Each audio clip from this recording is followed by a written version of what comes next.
हमारी मांगे खुला करो, खुला करो, खुला करो, खुला करो, रोड खुला करो, वन वे बंद करो, रास्ता खुला करो।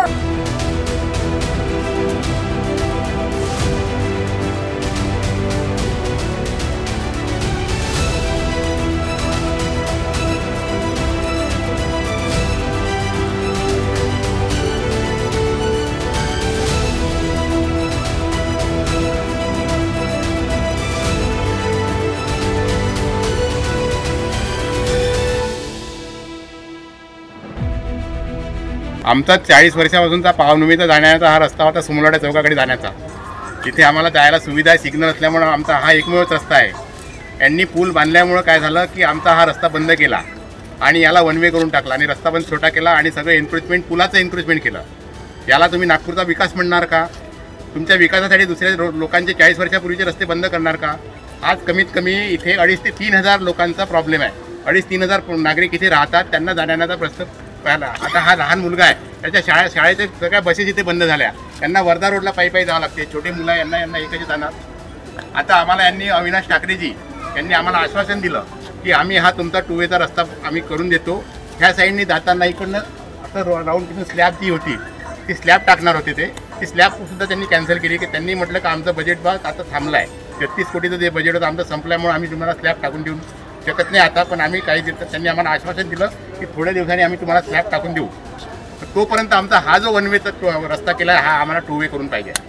त्यासाठी हा जो इकडे दाखवतो तुम्हाला बोर्ड पाहता दादा, हा बोर्ड काढा, त्यांनी मेट्रोनी हा बोर्ड काढावा, पोलिसांची कारवाई होणार नाही। आमच्या घरांमध्ये ज्येष्ठ नागरिक आहे इथे आणि रात्री बेरात्री काही इमर्जन्सी जर आली तर आम्ही काय करायचं? आम्ही कुणीकडनं जायचं? हा सरळ अप्रोच रोड आहे वर्धा रोडला।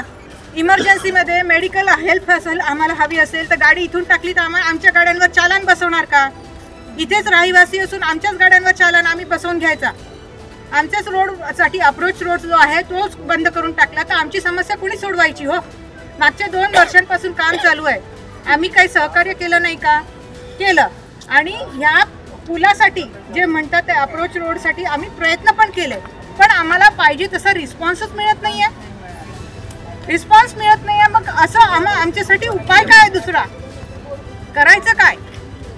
आणि हा सुद्धा रस्ता समोर पहा नॅरो करून ठेवला त्यांनी, तिथे तिथलं एन्क्रोचमेंट काढत आहे, ते एन्क्रोचमेंट काढत नाही, तिथे रस्ता हे करून टाकला, तिथे सगळे त्यांचा फुटपाथ हे मोठा आणून ठेवला आणि ते काढायला तयार नाही। कॉर्पोरेशन सुद्धा काढायला तयार नाही, त्यांना समजून आलं का हा रस्ता मोठा करावा लागणार, यांना जाऊ देणार त्यासाठी, तरी पण ते करून राहिले। आम्ही निवेदन सगळ्यांना दिलं, 4 महिन्यापासून निवेदन दिलेलं आहे आम्ही, म्हणजे आम्ही कॉर्पोरेशनला दिलेला आहे, मेट्रोला दिलेला आहे, सगळ्यांना सांगितलेलं आहे, तरी पण त्यांनी जबरदस्तीने हा वन वे केला ना, तुम्हाला इथून जाता येणार नाही म्हणून सांगून टाकलं। मागणी आमची हीच आहे की आमचा जाण्याचा रस्त्याची सुविधा त्यांनी करावी, बस 2 वे करायचं, बस 2 वे करायचा। आणि आम्ही 2 वे इकडनं जर गेलं ॲक्सिडेंटल स्पॉट आहे तर त्यांनी इकडनं गोल फिरून स्लॅब द्यावी, स्लॅब द्यावी आम्हाला, इकडनं स्लॅब टाका आणि आम्ही वळून इकडनं जाणार आम्ही, कारण इकडनं जाणार तिकडनं येणारे ट्रॅफिक आम्ही क्रॉस कसं करणार? मग इथे आम्हाला क्रॉस करायला सुद्धा प्रॉब्लेम झालेला आहे। आणि त्यांचा हा जो ब्रिज होता हा इथपर्यंतचा, सर इकडे दाखवा तुम्हाला सांगतो, या 2 पिल्लरपर्यंत इथपर्यंत पिल्लर होतं त्यांचं, हे जे आहे ना हे 2 पोल इथपर्यंत त्यांचा, म्हणजे आम्ही इथून सगळं निघू शकत होतो, त्यांनी तिथपर्यंत वाढवला तो ब्रिज तिथपर्यंत होताच नाही तो। आणि ह्या पावनभूमीमध्ये पावनभूमी, पंचदीप नगर, त्याच्यानंतर मेहर कॉलनी आणि असे मिळून कमीत कमी 7,000 ते 8,000 लोक राहतात, त्यांचा सगळ्याचा एकमेव रस्ता हाच आहे। श्रीरामनगर मध्ये तिथे सगळं म्हटलं होतं त्यांनी आम्हाला, सीएम जेव्हा मागच्या ज्यावेळेस देवेंद्रजी फडणवीस आले होते ते म्हणे तुमचा 2 वे रस्ता आम्ही इथे स्लॅब टाकणार ना, गोल घुमून तुम्हाला जाता येणार म्हणे, म्हणजे आम्ही जाणार असं जाणार आणि येणार असं त्यांनी आश्वासन दिलं होतं आम्हाला। तसं हे पावनभूमीचा हा जो रस्ता सोमलवाडा चौकात जातो तो 2 वे करा।